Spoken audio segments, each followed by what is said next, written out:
ركز كده مع الدركسون، مع كل دوست فرامل انا هتحرك ببطء شديد. خلاص.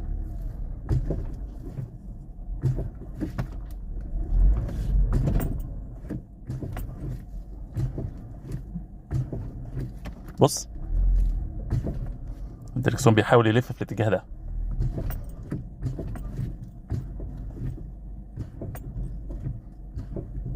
هو مش بيحاول يلف، هو لف بالفعل يعني. بص، هو كان كده بقى كده. طيب ركز بقى كمان مع صوت الخبطه. سامع؟ خد بالك انا ماشي بسرعه تقريبا يعني 1 كيلو متر في الساعه، ومع ذلك مع اقل لمسه فرامل في صوت خبطه شديده. اسمع.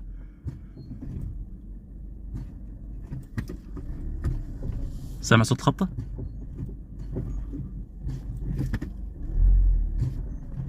طيب صوت الخبطه طبعا جاي من هنا، والدركسون بيحاول يلف كده، فمعنى كده المتهم غالبا فين؟ المتهم غالبا هنا. خلينا بقى ننزل نفحص ونشوف سبب المشكله دي.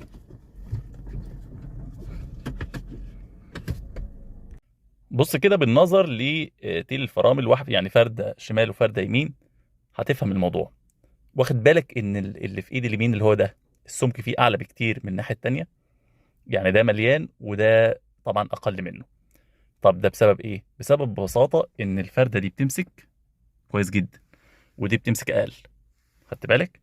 طبعا لفه الدركسيون احيانا بتحصل كمان لما يكون واحده بتمسك قبل التانيه، لكن ده الكاليبر ده شغال وده محجر. خدت بالك؟ فطبعا الناحيه دي اللي هو ده بيمسك، فبالتالي حاصل فيه تآكل.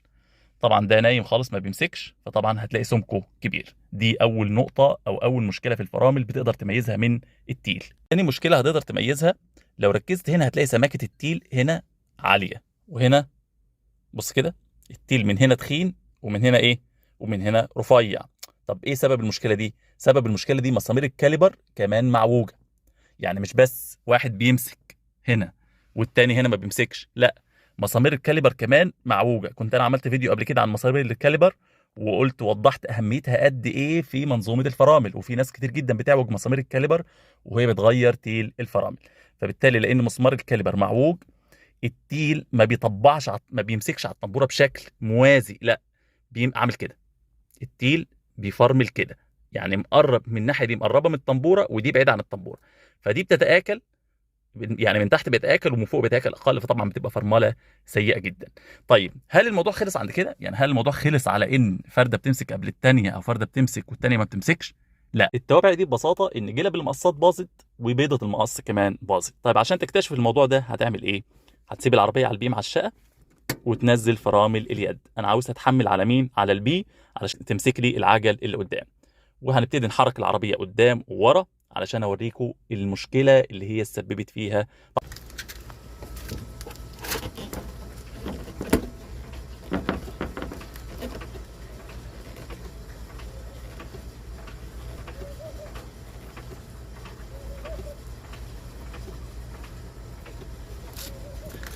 ركز كده في الفرده دي، هتلاقيها بيحصل فيها وقفه كده. يعني العربيه مع طبعا اللوك بتاع الفتيس لما بيجي موقف العجله بيجي حاصل فيها وقفه. الوقفه دي ايه سببها؟ ان في بوش في جلب المقصات.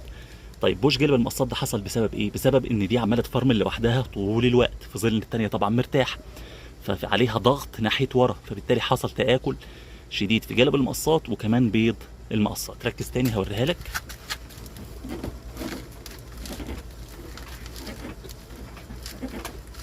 واخد بالك من الوقفه اللي بتحصل دي؟ اهي تأخيرة كده عن العربية بتفضل مكملة وهي بتيجي واقفة. التأخيرة دي ايه؟ بوش كبير جدا جدا في جلب المقصات اهو.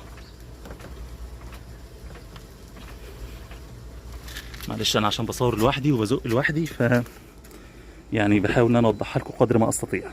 فين بقى الخبر المحزن في الموضوع؟ ان صاحب العربيه بدل ما يشخصوا له المشكله بشكل صحيح، لا، راحوا غيروا له تيل جديد وطنابير جديده عشان العربيه تبوظهم هم كمان. يعني عشان الفاتوره تزيد، الفاتوره تعلى. مع ان هو لو كلف نفسه وفكر تفكير منطقي هيعرف المشكله فين وهيتتبع المشكله بشكل صحيح، هيحل مشكله الفرامل، هيحل مشكله جلب المقصات. فانت هتغير تيل وطنابير، طب ما العربيه هتبوظهم تاني. فالله المستعان. طول ما التشخيص بيتم عن طريق الاستبعاد وليس على اي اسس، لا احنا نغير كل حاجه لحد ما نقابل العيب، عمر المشاكل ما هتتحل والفاتوره هتفضل تزيد تزيد الى ما لا نهايه. في النهايه اتمنى من الله ان انا اكون يعني وصلت لكم فكره كويسه، ويعني انها تفيدكم، وربنا يجعله في ميزان حسناتنا جميعا. ما ننساش نشير الفيديو، ما ننساش اللايك، ما ننساش الكومنت. السلام عليكم.